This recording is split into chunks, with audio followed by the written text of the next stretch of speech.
किसान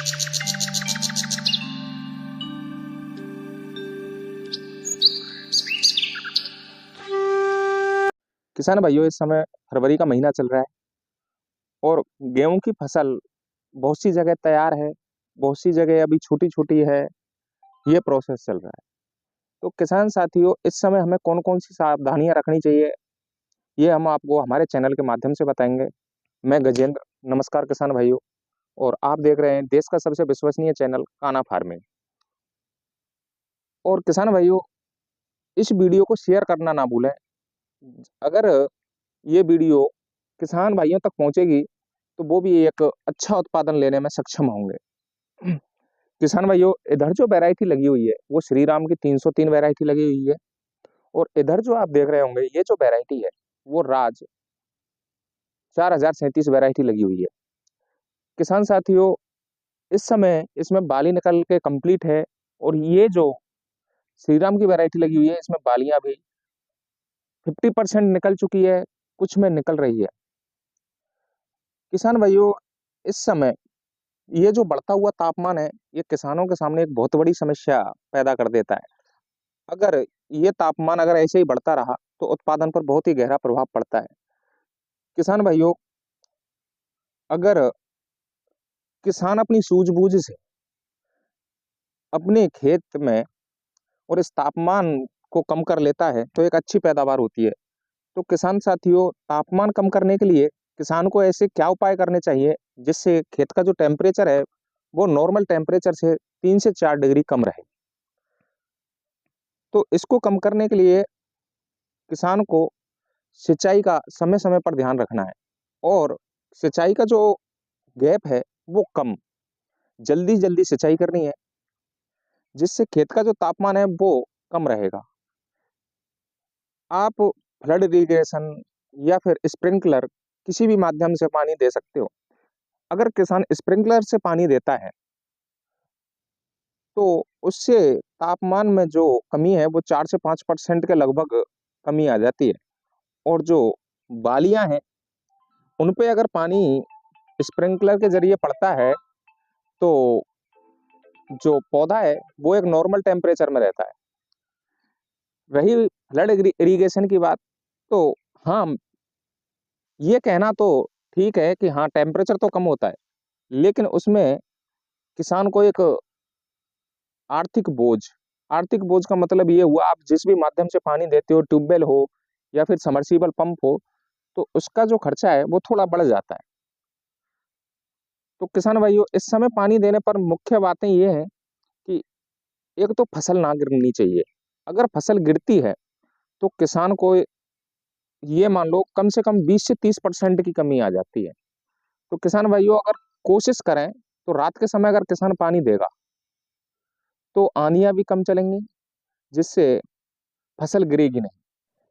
अगर फसल गिर जाती है तो किसान भाइयों, जो डंठल है वो पतला रहेगा, बाली में जो दानों की संख्या होगी वो कम होगी, दानों की चमक भी कम होगी, और जो दाने हैं वो पिच के होंगे और मार्केट रेट भी अच्छा नहीं मिलेगा। तो किसान भाइयों को इन चीजों का विशेषकर ध्यान रखना है। जिन किसान भाइयों ने 31 अक्टूबर तक अपने खेत में बुवाई की है वो फसल लगभग अब बाली स्टेज पे है, उनमें फ्लैग लीफ निकल चुकी है और लगभग 99% वालियां आ चुकी हैं। उन कुछ किसानों के द्वारा लेट बुवाई, जैसे कुछ किसान गाजर की खेती करने के पश्चात गेहूं की लेट सोइंग करते हैं, तो उनमें अभी फ्लैग लीफ ही नहीं आई है। तो उन किसान भाइयों को इस समय एनपीके, बोरोन, बहुत सारे ऐसे पोषक तत्व हैं उनका स्प्रे करना चाहिए, जिससे उनमें एक अच्छा प्रोडक्शन ले सकें। जिन किसान भाइयों ने फसल को लेट बोया है वो पकेगी तो इसी टाइम पे, बाली भी लगभग निकलेगी, लेकिन उनमें जो प्रोडक्शन होना चाहिए वो नहीं होगा। किसान भाइयों, इस समय जिनकी फसल में बालियां आ चुकी हैं उन भाइयों को ये मानो कि एक बोरोन का स्प्रे कर देना चाहिए, जिससे दानों पर चमक, दानों का मोटापन, बालियों की लंबाई, ये सब कुछ जो मेन उत्पादन लेने में सहायक होते हैं, वो सभी कारक हमारे लिए एक अच्छे सिद्ध होंगे। बोरॉन और पोटास का एक मुख्य जो रोल होता है, जो पोषक तत्व हमारी जमीन में पड़े हुए हैं, उन पोषक तत्वों को जमीन से उठाकर पौधे के हर हिस्से तक पहुंचाने का होता है। तो किसान भाइयों, एक समस्या और आती है, पीला रतुआ। किसान भाइयों, अगर आप अपनी फसल में देखते होंगे कि पत्तियां पीली पड़ रही हैं, तो उसका क्या कारण हो सकता है? इसके लिए किसान को क्या करना है? किसान भाइयों, ये इतनी भयंकर बीमारी है, अगर किसी किसान के खेत में आ भी जाती है तो उसका प्रोडक्शन 50 से 60% तक गिर सकता है। किसान भाइयों, इस चीज की पहचान करने के लिए हमारे किसान भाइयों को एक पीली पत्ती को तोड़ लेना है, और उसकी, ये जो पीला रतुआ है, उसकी पहचान के लिए इस पत्ती को, लीफ को इस तरह से पकड़ना और टाइटली खींचना है। इस तरह से आप खींचेंगे तो उसके बाद आप अंगूठा और उंगली को देखेंगे तो आपके अंगूठा और उंगली पीले पड़ जाएंगे। तो ये मुख्य पहचान होती है पीले रतुए की। इसके लिए आपको एक बहुत अच्छा फंजीसाइड प्रयोग में लेना है, और उसकी समय से अगर किसान स्प्रे कर देता है, उत्पादन पर तो प्रभाव पड़ेगा लेकिन कम प्रभाव पड़ेगा। अगर किसान इसका समय पर स्प्रे नहीं करता है तो फसल पर बहुत गहरा प्रभाव पड़ेगा।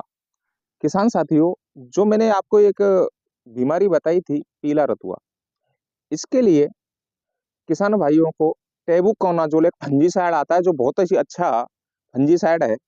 और बहुत सारे ऐसे फंजीसाइड हैं, जैसे एमिस्टार टॉप, ऐसे ब्रॉड स्पेक्ट्रम है जो एक अच्छा रिजल्ट देते हैं।